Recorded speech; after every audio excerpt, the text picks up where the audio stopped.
ভারী বৃষ্টিতে ভারতের বিভিন্ন প্রদেশে দেখা দিয়েছে বন্যা। বন্যায় বিপর্যস্ত অরুণাচল প্রদেশ, একই অবস্থা আসামেও। আসামে টানা বৃষ্টিতে নদীর তীব্র স্রোতে একটি রেল সেতুর অংশ ভেঙে পড়ে।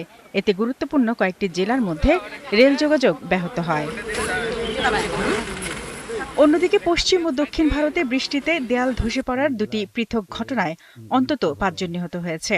গুজরাটের ভারত শহরে একটি নির্মাণাধীন ভবনের দেয়াল একটি বাড়ির উপর ধসে পড়লে ২ জন মারা যায়। এছাড়া দক্ষিণাঞ্চলীয় শহর ম্যাঙ্গালুরুতে একটি সীমানা প্রাচীর কয়েকটি বাড়ির উপর ধসে পড়লে শিশুসহ আরও ৩ জন নিহত হয়।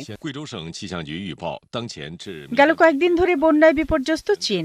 পানিতে তলিয়ে গুয়াংজু, হিউনান, হুবেই সহ বিভিন্ন প্রদেশ। পানিবন্দী বাসিন্দাদের নিরাপদ স্থানে সরিয়ে নিতে কাজ করছে উদ্ধারকর্মীরা। অন্যদিকে পশ্চিম আফ্রিকার ঘানা ও আইভরি কোস্টেও টানা বর্ষণে ভয়াবহ বন্যা দেখা দিয়েছে। ঘানার রাজধানী আকরায় ঘরবাড়ি ও সড়ক তলিয়ে গেছে। বন্যায় বেশ কয়েকজনের প্রাণহানিও হয়েছে। উদ্ধার করা হয়েছে ৪ শতাধিক মানুষকে। জলবায়ু পরিবর্তনের বিরূপ প্রভাবের পাশাপাশি অবৈধ স্থাপনা ও জলপ্রবাহের পথ দখলও বন্যার কারণ বলে স্বীকার করেছে দেশটির সরকার। শারমিন স্বপ্না, ৭১।